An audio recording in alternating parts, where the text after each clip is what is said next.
Welcome to Games to Reality. This week's episode, Phasmophobia to Phantoms, seeing it is now October and we've entered the official spooky season. I am Sanctorum, and with me as always is... Malkariss. Happy fall. Autumn, as the rest of the world calls it. That is fair enough, autumn indeed. This week we're going to be talking about a game called Phasmophobia. And that game to me is one of the original ghost hunting games, using clues, figuring out the type of spirit, and being able to guess it from the clues the games give you. Now, I know you've played this game as well with me. What are your takes on it? I absolutely love this game. It is the perfect mood setter for when summer starts to end and fall starts creeping in, and you know Halloween's coming up, and you kind of want to get in that mood for the scariness. This is the absolute perfect game for that. Plus, this game has a big feature that I think a lot of the other games I play don't have, and that is the social aspect of gaming, which I absolutely love. As you know, you have to work very closely with each other in order to get through when you're playing multiplayer and complete that round successfully.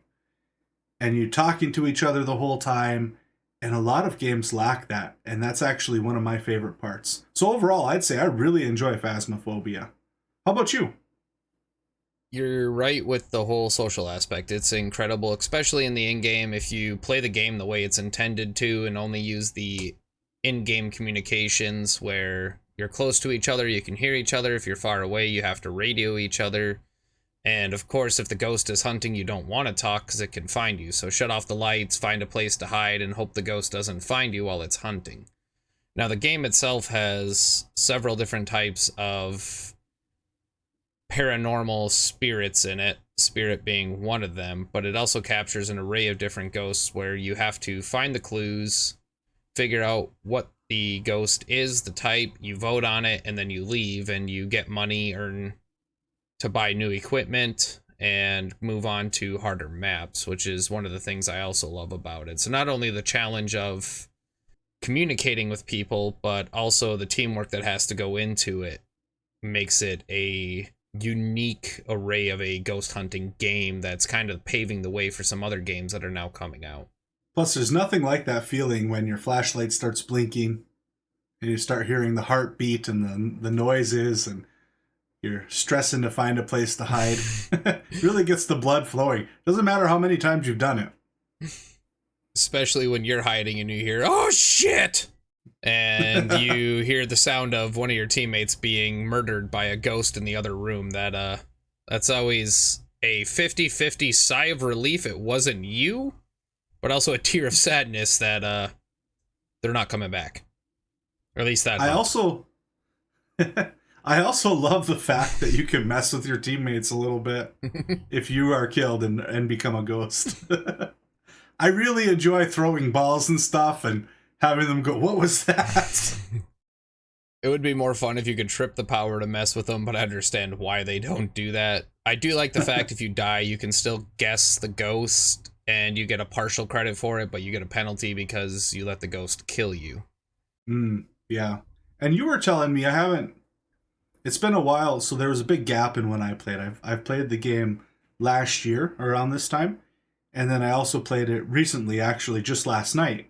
I was doing research for this episode. And one of the things that you had mentioned was if you die, you lose all the gear that you brought in. So there's some sort of like financial risk to taking on that mission as well, because you're paying money to bring this gear, and if you don't succeed, if you die, you could potentially lose all that gear and have to buy it again. Yeah, that's right. So if you die and you brought in a bunch of gear with you, say you funded it for all 4 players, depending on the difficulty as well. If you're playing on novice, the gear will give you a sort of insurance policy and you'll get half of your money back. As you increase the difficulty, that amount goes eventually down to 0, where if you die, you could end up paying to rebuy all of the gear you brought into the game.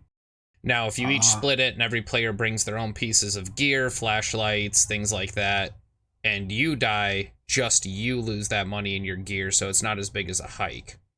I got you. So it's sort of like a risk versus reward type of thing. As you play the higher levels, you're going to get paid more. As you level up, you're going to have better gear that also costs more money and is more efficient, but you're also putting more on the line for failure. Right, and if you go to professional, you'll get 3 times more than what you would get if you're playing a novice round, but also it changes the dynamics of the game where there's little hiding spots, the ghost will hunt more frequent, the ghost can change rooms that they're in, so it brings a different challenge to the game as well. So to earn that extra money, you're taking the extra risk with it.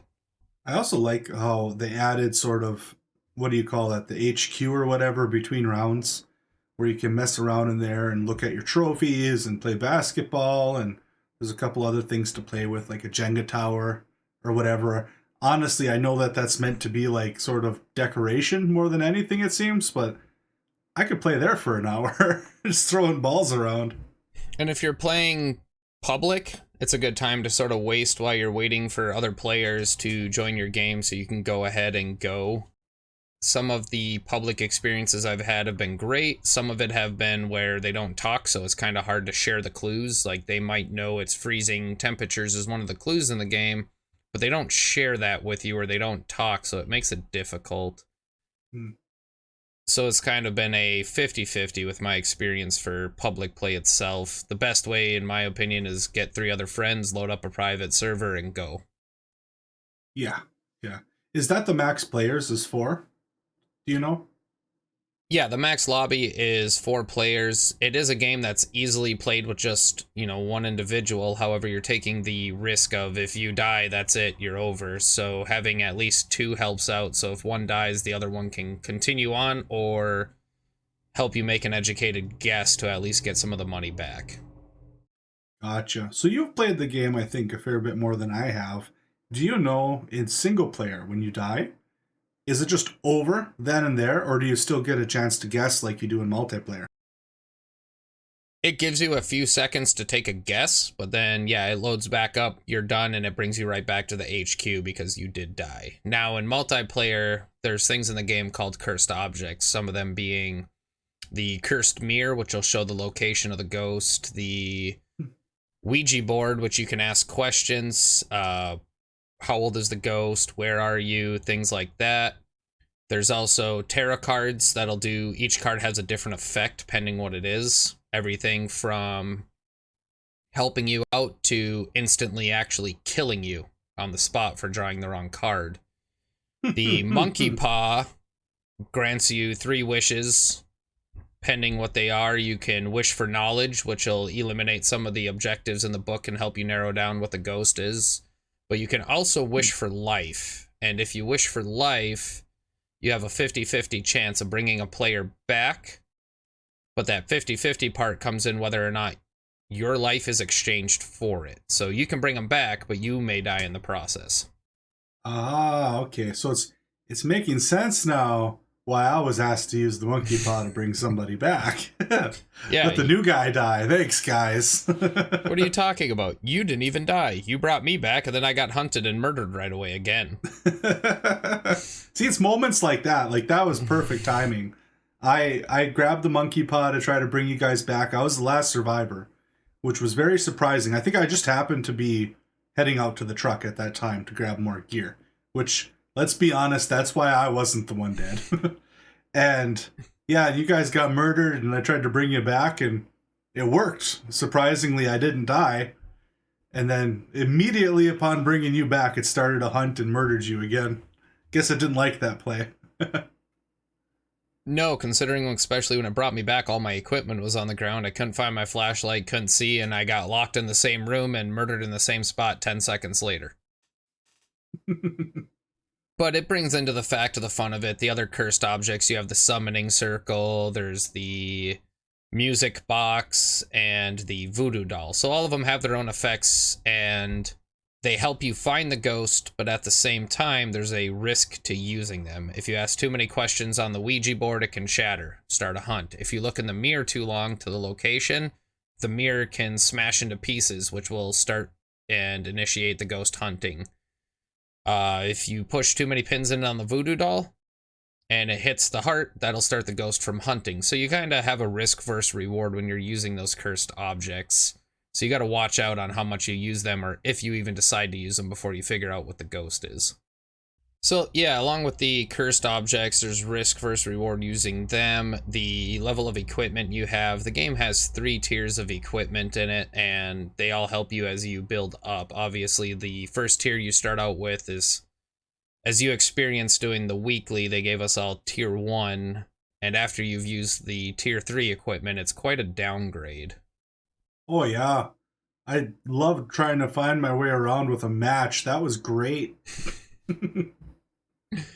Yeah, that tier 1 is that flashlight that's been sitting in the garage with 3 D-cell batteries for 4 years, and it's got a candle glow coming out of the end, and you work your way up to that tier 3 flashlight, and it's like a football stadium compared to that, just lighting up everything. So it's kind of hard to go back and forth, but you get used to it. So starting out's rough now. That's a new upgrade the game actually put into place a couple months ago, I believe August, to where they introduced tier items that you unlock as you level up. So it gives you a purpose to level up within the game and unlock those higher tier items and buy those and bring them in. Gotcha. I actually really enjoyed the blacklight. You get like the blacklight glow stick is the tier 1. I think that's the tier 1 anyway. And it's like a glow stick of blacklight, whatever. And it fades out after a while and you have to reshake it. I thought that was a nice touch. Right, yeah, they make everything. The thermometer you get to check for temperatures, which is one of the clues in the game. And the tier 1 thermometer is just an old school thermometer that looks like they ripped off their grandpa's woodshed as you're walking around to check the temperatures. And then the tier 3 thermometer, you're scanning the whole room to see. It's actually crazy on the difference it makes. I actually really like that because the progression gives you something else to work towards. So before, you were working towards earning more money, getting more gear, but it's the same gear, but getting more of it. And I think, didn't you unlock some levels too or something like that before, like last year? I think you did, but I might be mistaken on that. But now it's like you actually have like a progression. So you're actually working towards better gear. You're actually unlocking levels as you progress.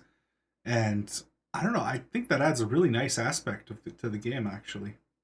Yeah, they kind of changed their system. So instead of leveling to just unlock the gear to be able to use, you start off with a version of everything in the game. It's just a low tier, low grade, cheaper version of the gear. And then as you level up now, you unlock your mid tier and your high tier end pieces of it. So it kind of changes the dynamic of why you want to level up.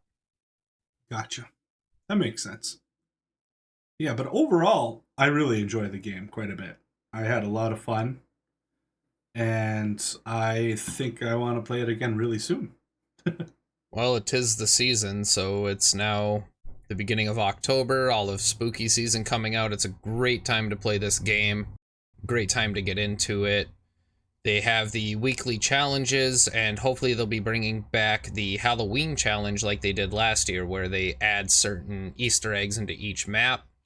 You have to play on a different difficulty and do the same objectives on all of these maps to unlock the Halloween challenge, and then you get a little trophy for the trophy case saying you did it. Well, that'd be cool. I want to do that for sure if they come back out with that. Yeah, I'm waiting for the patch to come through to see if they're going to do it again this year, which I don't see why they wouldn't. It was a big hit. It's a lot of fun because it adds a whole extra challenge to the identifying the ghost as well as completing this challenge. You need to last year's was you had to collect all the buckets of candy, and then you had to light all the candles, and that summoned the ghost. You had to get a picture of the ghost and do these little objectives in order to meet that map. Then you move on to the next map and do the same thing, and once you've done it for all the maps that are in play, you got a little trophy in your trophy case, which is kind of a cool feature in there, something to challenge for. Mm-hmm. Yeah, that's really cool. I definitely want to do that. So far, since the new updates, because like I said, I played more last year than I did this year. But in my playtime this year, I have to say there's one thing, if I could pick, about the game to improve. There's one thing that bothers me about the game so far, and that is the sprinting. I wish that you could sprint, even if it was like 50% longer than you can now. It just seems like the guy takes 3 steps and then is out of breath. Well, when you smoke a pack a day for paranormal activities, you're going to have that type of cardio result. But it's been brought up. The devs have looked at it. I don't think they really want to adjust it in the sense of over empowerment. It is annoying in the fact of you want to move through a map fast, you want to be able to run around and keep moving. However, when the ghost is hunting, if you sprint longer, you can outrun a lot of the ghosts. So instead, what they do is they give you tools to combat that. You have crosses in the game, you have like an incense that you can burn and slow the ghost down, you're hiding. They don't want to make it too easy to get away from the ghost. So as annoying as it is, I can see the side of the house for the design behind it. But yeah, I do agree with you. It gets a little bit slow at times when you're trying to get to and from the van. Like, even if you're outside of the house, you should be able to just sprint all you want. And when you get in the house, you get a cooldown. Yeah, I almost wonder if something like that would work. Like, say for instance, you can sprint unlimited unless the ghost is hunting, and then it reverts back to you're kind of scared and out of breath and hyperventilating, so you can't run as good as you could before, and you have the system that's kind of in place now. Because the part that got me, I guess, was in the small houses, it didn't bother me that much because you're not traversing that much space, you know. So if I want to go get gear out of the truck, it's no big deal. I'd stop for breath maybe 2 3 times on the way there and 2 3 times on the way back. But when you play some of the bigger maps, I mean, just the trip to go get gear can take minutes. And I guess that's the part that I'd say could use some improvement there. But it'd be interesting to see where it goes. I understand why they want it there and what they're trying to accomplish, but I feel like there's probably a better way to do it that they might come out with one day. Yeah, and they're always looking at improving these games. Phasmophobia being the like path forward as the original game for this type of play. There's been other games, Ghost Watchers, Ghost Hunters. There's another one, Demonologist, that are kind of all along the same lines with different dynamics, a little bit of changes. Some of them are more scarier, but they're all the same genre of game that goes into the effect and the play of Phasmophobia does. And some of them you can sprint a little more, but the ghost will teleport, or different things like that. But for the most part, they don't want you to just be able to outrun the ghost and get away from them, because that kind of takes the scare factor of your heart beating and trying to get away from this ghost. Yeah, yeah. Have you played any of those other games? I haven't. Every one of them. How would you say they rate compared to Phasmophobia? They all have their positives and negatives. I mean, Phasmophobia itself is the original that's kind of been the first big one. However, I like the fact that Demonologist is more of the scare factor. Ghost Watchers is fun because you actually have to get rid of the demon. You catch it in this spirit ball at the end, but if you guess the wrong clues, you lose. So you can't just go guess it to catch it and get money. Ghost Watchers, you have to exorcise the house and cleanse it of whatever paranormal activity is in the place. So they all have their twists to the game and how they want to make it for end game, make it different, but yet still have fun doing it. So I enjoy them all, but Phasmophobia is probably still my favorite. It's kind of like the overall got the right touch of everything to where it's got more of the come back and play it. Yeah, and I mean, some of these other titles are getting close. They're expanding in many ways. Different scenes, different hauntings, different visuals to make it more of a intense, spooky type sensation. I know the first time I played Phasmophobia in VR, as you can tell, I don't have a lot of VR playroom, and let's just say I almost ended up out the emergency window the first time I got hunted and killed in VR, and there was a whole new spooky effect to that realm and that side of the game, which I absolutely love it in VR. Oh man, I haven't tried it in VR. I don't have a headset. I've been really wanting to get one though, and I almost wonder if this might be the excuse for me to get one with Halloween coming up, and and Phasmophobia. It sounds like a good way to justify getting a VR headset. Just make sure to give the family a warning, because if one of them comes up and touches you, you don't want to turn around, freak out, and throw up a sucker punch and then knock someone out unexpectedly. I'd have to play far away from my setup, though. My computer setup. That's just what I need, is to like punch my brand new screen or something. Right? Exactly. And that's the whole issue with VR in here, is I have to be careful when I do set it up and make sure I have the room all the way around. And the great thing about it is I have a Quest 2 and I absolutely love it. It sets a safety zone, so if you walk out of the zone, it automatically takes you out of the game you're playing, and there's cameras on both sides so you can see your surroundings around you as a safety feature. Gotcha. And that helps out a lot, especially when you're playing VR in small spaces and you don't have a room to dedicate. You can set that safety zone around you, and anytime one of the controllers or the headset gets too close to that mesh, it times out of the game to show you, hey, you're leaving your safety zone, and pops up all the way around you. Yeah, that's really cool, actually. I really like that. Yeah, it's a great feature, and I would recommend the Quest 2. I had a regular Oculus. I had some of the other ones that I tried, but the Quest 2 is a pretty good headset. It's easy to hook up as far as bringing it over to Steam VR, so you can download games on the Quest 2, as well as bring it over to Steam VR and play their VR compatibility with no issues, really. It's a pretty simple hookup, and there's a lot more games coming out for VR, but Phasmophobia is definitely one of the scarier type, putting yourself in 360 around the house when there's paranormal activity going around is a whole new ball game. Yeah, that would be fun. Make it a lot more realistic. Speaking of realistic, that's a nice segue. Fair enough. How realistic do we think that this game is? So I know that paranormal activity is a contentious topic, and there's a lot of different beliefs and a lot of different thoughts on the matter. So I'd be really curious. I know I have my own feelings on it, and I feel that there's definitely more out there than what we can prove today and what we generally experience on a day-to-day basis. But personally, when it comes to like the thoughts of ghosts and stuff, I'm kind of on the edge there myself. I consider myself a man of science, and something about that doesn't pass the sniff test, but I also readily admit that we don't know everything, and we probably never will. So I still kind of approach it with a little bit of an open mind. What are your thoughts on that? So I definitely am a believer in the supernatural, things that can't be explained by science, or even the possibility that ghosts do exist. And one of the things when I was kind of reading up and researching on this was there was a study in 2022, and the result of the belief in supernatural or paranormal activity in America, and 2/3 of Americans actually believe in the supernatural or paranormal. Oh, wow. 2/3, huh?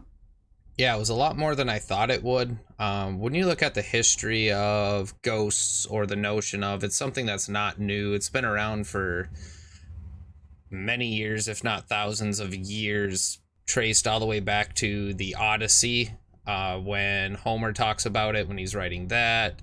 The notion of Mesopotamia, and looking into instances of ghosts or paranormal activities, whatever it may be.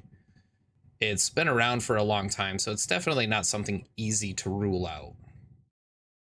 But I think, too, that one of the biggest things that makes it hard to know is it's a topic that generates a lot of interest. So when you make claims about ghosts or unexplained lights, or just generally anything paranormal, it's something that does drive a lot of interest. And because of that, there's a lot of people that fake things for that interest, usually for financial gain from some sort of attraction, or to get more, a bunch of views on YouTube or whatever. But a lot of it is faked. And I think because of that, people like me have a hard time believing it. But then the big question is, well, how much real stuff is sprinkled in there that we just might assume is fake because, you catch one faker and it's hard to believe from then on, right? Well, now the so-called market is saturated with fakers, but how many of them are actually real? There very well may be a real video out there of something paranormal happening, and we all just dismiss it as fake because fool me once, shame on you, right? Fool me twice, shame on me. So I think that's a really interesting thought too. Right, and that brings in, you got shows like Ghost Hunters and different reality shows going into this with, we're hunting paranormal activity in these haunted places, and you have to ask yourself, how much of this is real and how much of this is Hollywood? Mm-hmm. They, at the same time, they probably want to get real evidence, but if it's boring and there's nothing going on, are they gonna fake what they see in order to get the views up, get the ratings up? Mm-hmm. So it's really hard to gauge it based off of those. And you talk to somebody, and my house was haunted, things like that. So unless you really experienced it firsthand on your own whim, it's hard to gauge. I would agree with that. It's hard to gauge what they're saying, or hey, I got a picture of it and it's a blurry something, because those types of pictures, just like Sasquatch, they never come out clear. Yeah, it's really funny how the amount of pictures of things like UFOs and Bigfoot and whatever really decreased as camera quality increased. And it's also really funny how it just always seems to be out of focus somehow. I think But that's Bigfoot's just superpower, is you can have the best camera in the world and he makes it out of focus. I'm not quite sure there. yeah. Well, and back to like the YouTube or the TV show thing. I was watching a video recently by a guy named Tyler Blanchard, and he is a little well known for being in videos by a guy called Eric, who is an up and coming YouTuber. And he just recently did a video on a haunted, what was it, a haunted aircraft carrier where they spent the night there, and they used some tools to basically test and try to interact with the ghosts. And of course, they did get some interactions. And I was kind of thinking to myself the whole time, you spend all this money, they had to lease out the aircraft carrier, Mm-hmm. travel to it, and everything like that. And just looking at it from a business perspective, because once you get to that size of a channel, that is your job, right? That's your business. There's an ROI for everything you're doing. And in my mind, just looking at it from that perspective, there's no incident where he spends all that money and comes out with a video saying, "Oh, we didn't find anything." Like you almost can't blame them for doing that because it has to be entertaining. It has to get the views. It has to generate the dollars. So it kind of goes back to the whole how much real stuff is sprinkled in with the people just trying to make a buck. And that just makes it all the more difficult to know. Right. And I mean, that's where you just, not saying that they want to make it fake or it is fake in that matter. It could all be real on the flip side, but it's kind of hard when you're sitting there and they're like, oh my gosh, did you hear that tapping? It's like, well, that could Mm-hmm. be anything. You just chucked a pen down the hallway, or there's another person behind the door tapping. Like, so until you're there in that situation, you're in one of those haunted places throughout the world and you experience it to make a believer of yourself. Mm-hmm. You can speculate both sides of the spectrum pretty easily in that case. So I'm really curious. Have you ever had something that you wouldn't mind sharing, of course? Have you ever had an experience that was just completely unexplainable, um, and that just didn't make any sense at all? I know I have, I'll share that. But I'm really curious if you have.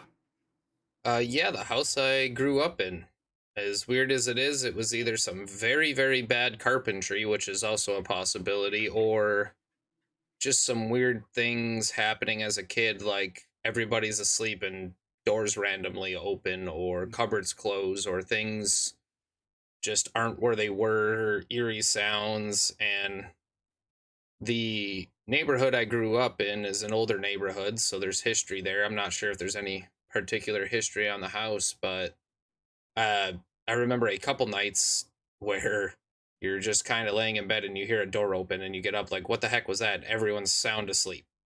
And the door's open and you know for a fact that door was closed. Yeah.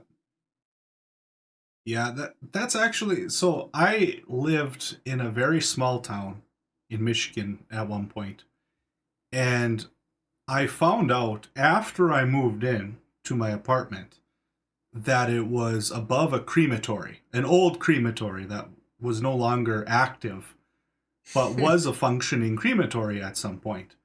Of course, I think that's something you should have to disclose, but there was technically no laws broken, so my lease was binding. um, and in the apartment that I had, directly across from my bedroom, or it was not directly, but it was very near directly across from my bedroom, was a closet. And in the back of that closet was the chimney that came up from the burner. And I had a roommate that I went to high school with and who also lived with me. And every morning or every night I would shut that door because it was always open. And every morning that door would be open. And that bothered me, but I never once really took it seriously because I always thought it was my roommate kind of messing with me because we joked with each other and pranked each other all the time. And so for a year, I woke up with that door open every morning after closing it. And then he went on a trip to like Florida or something. I can't remember where it was, but it was a very long way away.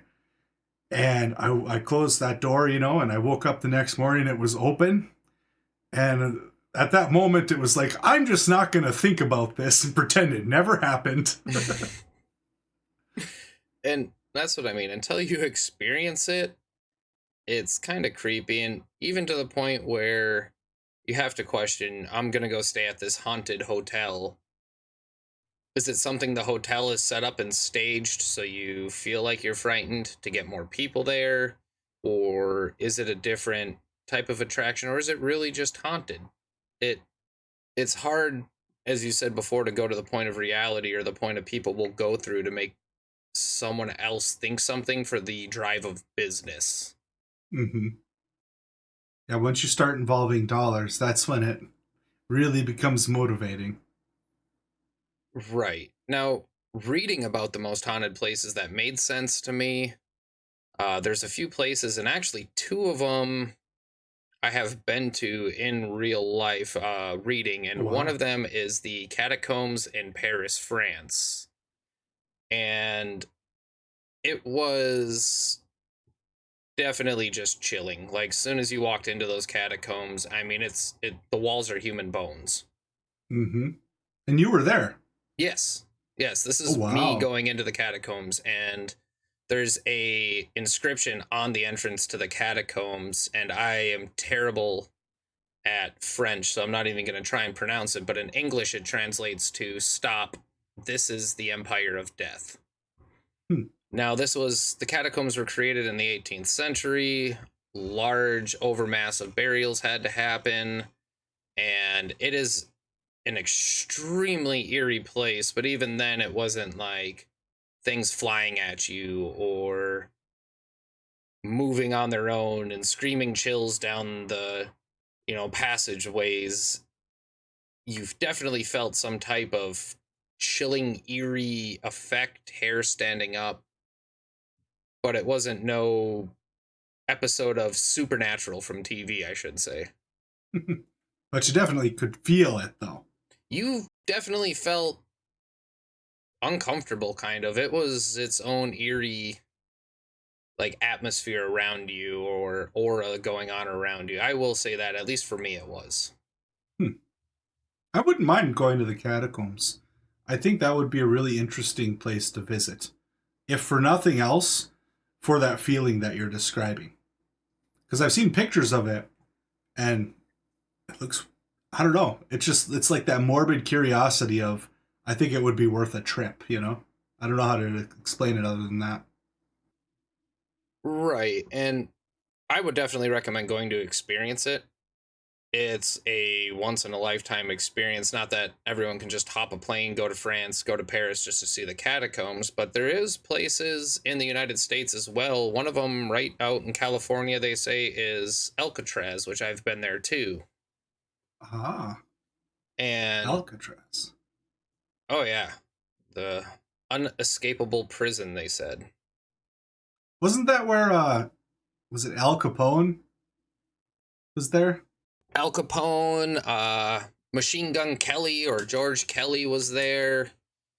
It's been home to a lot of famous prisoners at the time, and it was known for being unescapable. And there's no actual record of anyone surviving the escape. There's been several attempts. They even did a movie on it called The Rock. It's got Sean Connery in it. Great movie. I think I saw that one actually. I remember enjoying that. Right, and it's open to the public. You can go there, you can tour it. One of the most infamous is quote or haunted places of the prison is cell 14D, if I remember the tourist the right or the tour guide the right way while I was there. And I don't remember the name, but I can remember the fact that cell 14D belonged to a prisoner who died in solitary confinement, and they say they still haunt the place as well. Oh, so you were at Alcatraz as well. You actually went there? Yeah, I went there. Oh, I think it was 2012 or 13. I was up in San Francisco for work and decided to take a little visit out to the island, take a tour of Alcatraz itself. A lot of it Huh. is still actually operational. Jail cells work, there's still power, but it is not as maintained. It is creepy. It is really creepy. Yeah, that's really cool. I would love to go to Alcatraz one day. How big is that island? Ooh. It's a decent size. I don't remember all the statistics on the prison itself, besides the fact that I distinctly remembered 14D. It was open from 1934 to 1963. It was mostly famous for being unescapable because of the location in the bay. They would come to the conclusion that you could not swim that bay and survive. Temperatures of the water, the way the currents run, you're not going to make it to land and survive, even if you do get out. I know there's been several attempts, but no actual proof of success. Hmm. There's been contemplation on some success, or at least one. I don't remember the details of that, but it's a decent sized island. We toured the warden's house, the cells, the offices. They brought us to some different places. It was a really cool experience. But once again, you get to some of those places and you're like, yeah, this place is creepy. Huh. Yeah, that's man, one of the things that sticks with me as a thought when we talk about these types of things is if it's real, if in fact there are like ghosts and there's an afterlife and there's a way potentially, maybe it's circumstantial dependent, maybe there's more to it that we don't understand, but if that does exist, what would I do? I would mess with people so hard and I would enjoy it. That's just the kind of person I am. I'd literally just have fun with my relatives. I mean, if that's the case, you're kind of going into Casper the Friendly Ghost, where Casper just wanted friends Yeah. in the afterlife, and the other, I forgot the three ghosts' names, but they just really wanted to mess with him and, you know, just scare people, stuff like that, compared to Casper, where he just wanted to be the friendly ghost. I'd definitely be the scaring person. I'm 100%. not sure how I would play forth with that. And I mean, there's been so much. There's movies on it, TV shows, just not necessarily about trying to capture the belief of ghosts, but actually on ghosts. Hmm. You have the TV show Supernatural, 15 seasons of different paranormal, whether it's ghosts, demons, vampires, all of that supernatural realm stuff, all the way to Casper, Ghost Hunters. But one of my favorite movies on it would probably be 13 Ghosts, and I don't know if that's one you've seen. No, I don't think so. I guess by today's standards, it's a bit of an older movie, but I still enjoy it where the guy built the house to trap ghosts and he trapped 13 ghosts in it. And they end up Hmm. having to try and get out of the house, but the house itself is a giant puzzle. And it's a really good movie. I always said they should make a TV show and take the 13 ghosts and do a backstory on them. So each season is one of the ghosts and their backstory from how they died, their journey as a ghost, and then how they got ended up in the house. That would be really cool. It's actually kind of reminisce about a show that just got announced. They had a pilot on YouTube forever ago, but they just got announced as airing on Prime in January, I think. And it's called Has Been Hotel. And the concept of that show is it follows characters in hell. So actually people that have died and ended up in hell. And I don't know, that's such a cool concept to me because you kind of get like a little bit of backstory about what they were in life and how they ended up to be where they're at now. And I think that would do really well as a show, actually, kind of what you're talking about with the backgrounds, because that show, the Has Been Hotel one, is super intriguing to me. So I would certainly watch something kind of that follows those same lines. That gives the whole concept of the ghosts or a life after this, spirits stuck here, and you wonder the reality of it, but even the Catholic Church, the Pope has a head exorcist that is appointed. And more recently, this year actually, a movie was released called The Pope's Exorcist. And it's a story about one of the lead exorcists behind the Pope. It's actually very intriguing. Hmm. Um, I thought it was really cool. And the stories about Father Gabriel Amorth, even though he passed in 2016, he was the Pope's head exorcist. And he's actually, according to his claims, has, oh, what was it, over 100,000 exorcisms under his belt. So, I mean, that gives it a little Wow. more weight, the Catholic Church behind it. I don't know if they have a new, if anyone replaced him or they said that's not a position that'll be filled, but all the way up to 2016, that's even been a thing behind that side of the house to the belief of the paranormal. Yeah, that's really interesting stuff because I don't know, like I was saying earlier, I personally have maybe an unpopular opinion. And I guess to kind of elaborate on that, I personally think that our belief in ghosts, in afterlife, stuff like that, comes from a necessity of us to feel like death isn't the end, that we have to go on because we can't cope with the fact that it just ends one day. So my personal viewpoint is that we have a bit of a confirmation bias looking for proof that maybe there's something else there.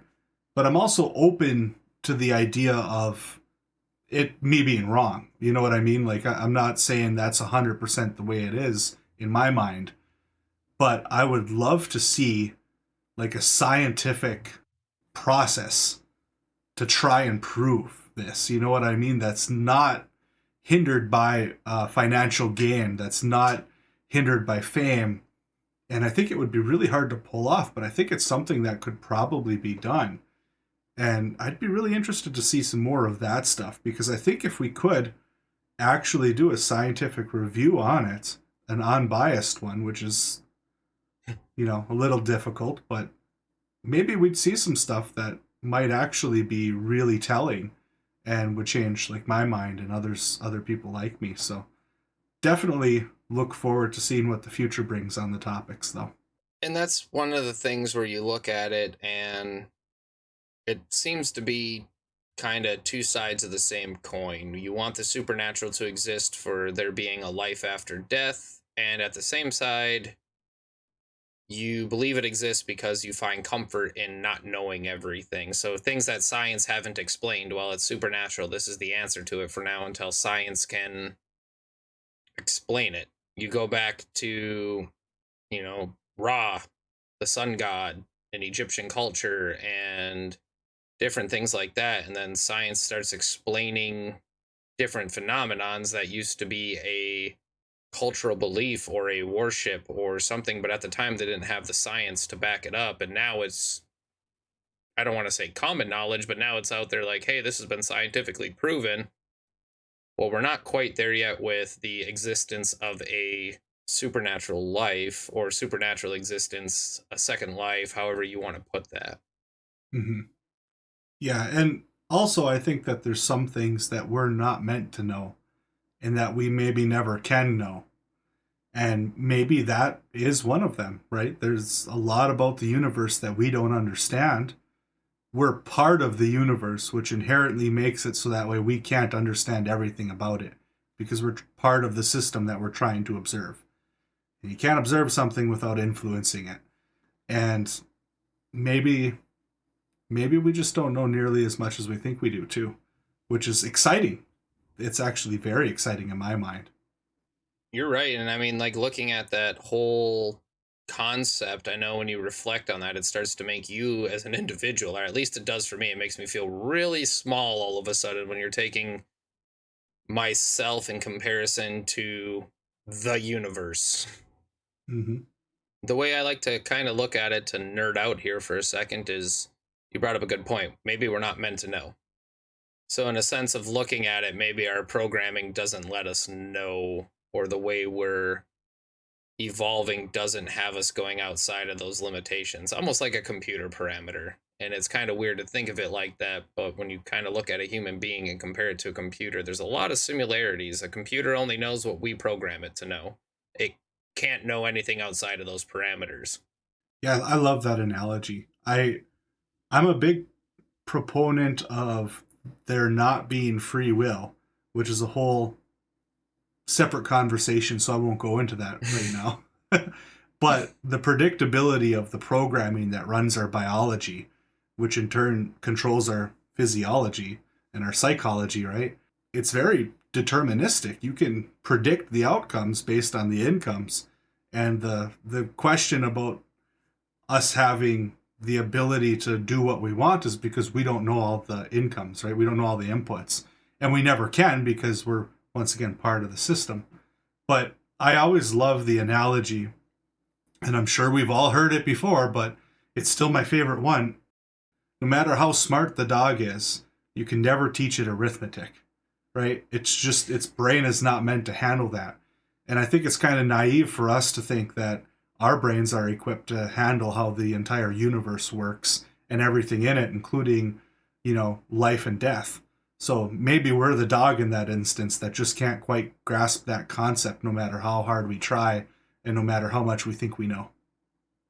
No, it's a really good analogy to put it that way. So, I mean, now you take the trying to prove supernatural existence or the veil or life after death, and it might not be something we're meant to understand, or we just get glimpses of it for now. So when you're looking at that idea, what is the concept of it? And to different people, it's different things. Ghost orbs, or they've seen shadows, or they've seen full figures, creepy things in pictures, which is enough for them to have evidence in the supernatural and be a firm believer of it, where other people are, oh, that's because of this, and you just had bad film, that was the developer, there must have been a bad light, so they try to look for an excuse to explain that in a scientific realm it's not possible. So it seems to be a very weird kind of flip of the coin, but at the same time, you have the study, as we go back to 2/3 of Americans believe in it, so what's driving the belief in it? Is it personal experiences, or, as you said before, the need to believe in a life after death? Yeah, and the way that I look at it personally too is when it comes to contemplating things like, is the supernatural real? Well, one, how do you define supernatural, right? Because that's a lot of different things. But when we talk ghosts in particular, does that really impact the way that I'm going to live my life? Personally, and this might be different for other people, but personally, no, it doesn't. If there's an afterlife and or not, whether there's ghosts or people interacting with the living world that are no longer part of it or not, that doesn't change my life and how I'm going to live it at all, right? So it's not something that personally bothers me or that I dwell on too much. But I'm very excited about the implications either way, but it's not impactful to my daily life. No, and same for me. I don't plan on going out and starting a Ghostbusters franchise where I'm clearing old buildings and the supernatural and sending them back to where they came from, or helping them cross to the other side, or exorcising them, or killing them, or whatever the case may be, depending on what the situation is. But at the same time, I'd be interested for some concrete evidence, as you said, a study where money isn't a issue. They're not doing it to get paid. They're not doing it for the fame. It's a purely scientific study for proof. And I'm sure they're out there, but I also feel if it's something that's been 100% proven, we would know a little bit more about it and why and how it was proven. Yeah, probably. Or at least I would hope. So that brings it back around to the game itself, back to Phasmophobia. You know, in the game, obviously, the supernatural is a real existence. It's there. The places are haunted. You have to figure out what's going on and figure out the type of ghost that's haunting the house or the location that you go to. And then you have to go and give the clues to the other people who come and they take it out behind the scenes in that game. So, I mean, really, when you look at that whole mediums, talking to spirits, figuring it out, using the tools they give you, and you compare that to some of the shows that we've watched for reality TV, how do you feel the comparison is? I feel like it's kind of almost hard to say, right? Because there's such a variance there. You know, depending on what show you watch or all that, it's such a large variance. But I think that the way that it's portrayed in Phasmophobia is almost believable, right? Like when you play the game and you're kind of engulfed in that game world, at no instance did I ever find myself saying, well, that seems like fake or whatever. Like obviously there's ghosts and you're getting close up of very supernatural events happening. But at no point was my mind like, well, that's too fake, and then I lose immersion. I think that they do a really good job of keeping it in a realistic, believable sense for the universe that they've created. And I think that they keep it tied close enough to those variety of shows that in our minds we kind of picture what's happening in the game is sort of like a worse case scenario that could potentially happen in real life. So they keep it kind of believable. I think they do a really good job about that. I am 100% on board with you on that. Like, at no point in time is it like, oh, this is completely BS unrealistic. Like, if I was going to be a ghost hunter in real life, minus some of obviously the interactions to keep your attention, like the ghost straight up appearing or hunting you, and in some cases, even some places that are haunted, you feel that lurking presence, but I have not seen a official cause of death anywhere from a ghost killing a living person, at least on the record. Yeah. So besides that point, I would say it, if I was going to hunt supernatural or paranormal existence, I say it's pretty spot on as well. I have to agree with you. Yeah, they did a really good job. And especially around this time of year and coming up later October, it just really, really, really sets the mood for this time of year.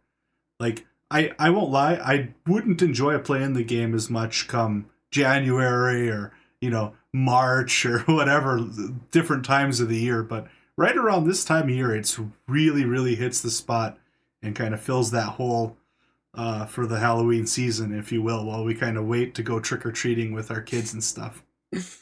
Well, see, maybe there's $1 million business idea is when the Spirit Halloween stores pop up in all of the empty buildings, take half of it and make it a escape room for the paranormal.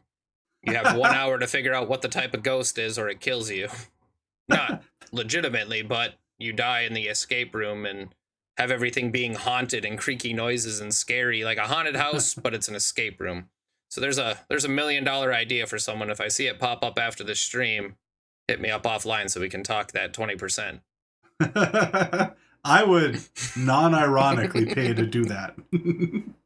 Right? I think it would actually be fun on an escape room level. Put you in a room and they give you the book just like in the game, say here's all the types of spirits, and you got to find the clues in that room before the time runs out and the ghost hunts you to get out of the room in time and figure out the type of spirit, exorcise it or get rid of it and escape. I think it'd be a fun event to do.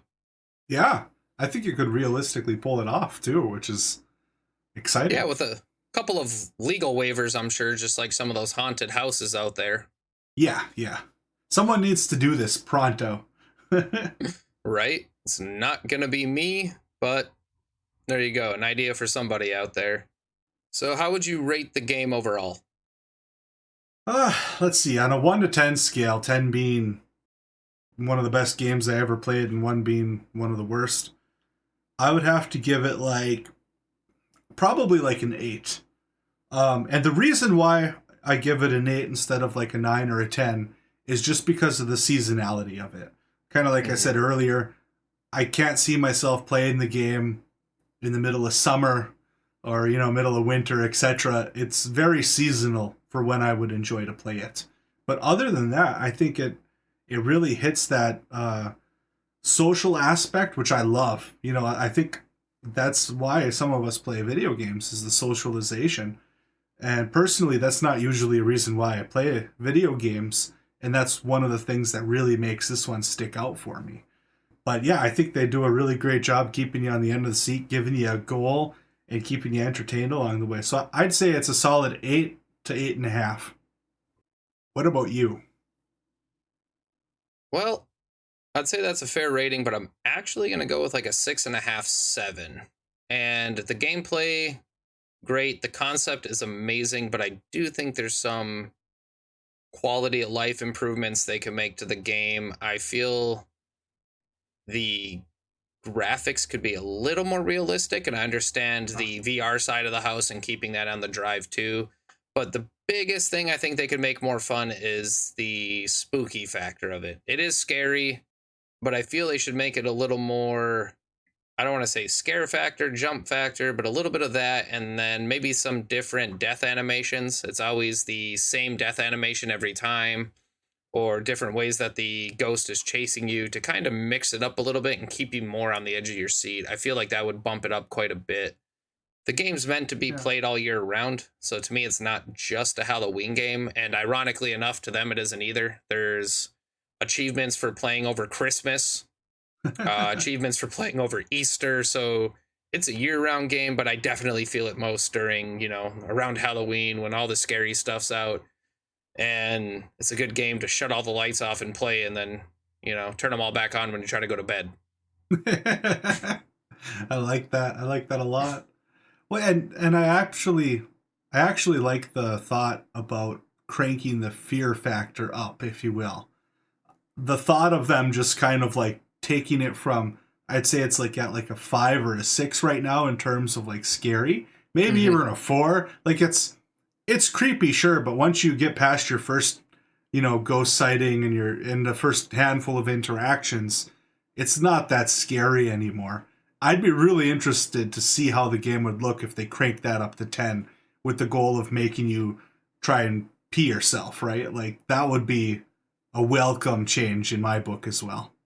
Yeah, I would be, even if they had the settings, so you had even say the PG-13 in the mature version of the game, I'd be okay with that. So you could load up whichever one you wanted, but that would definitely score some big points for me. Yeah, like I want the game to make me not walk to bed in the dark. Once it can accomplish that, then that's when you know it's a scary good game. Right, when I'm sleeping with the lights on, or if I'm in VR and that kind of crap happens again and things are getting kicked or punched, then we know we're in the good spooky side of the house. If they bump that up a bit, major points. I wonder if they will. Be interested to see. I mean, their last overhaul was a good one, so we'll have to see. They've added more ghosts throughout time. They made it more difficult to find the ghost, added more tools, so we don't know what's in store for the future. The devs are actively working on the game, so I'm hoping to see more with it too.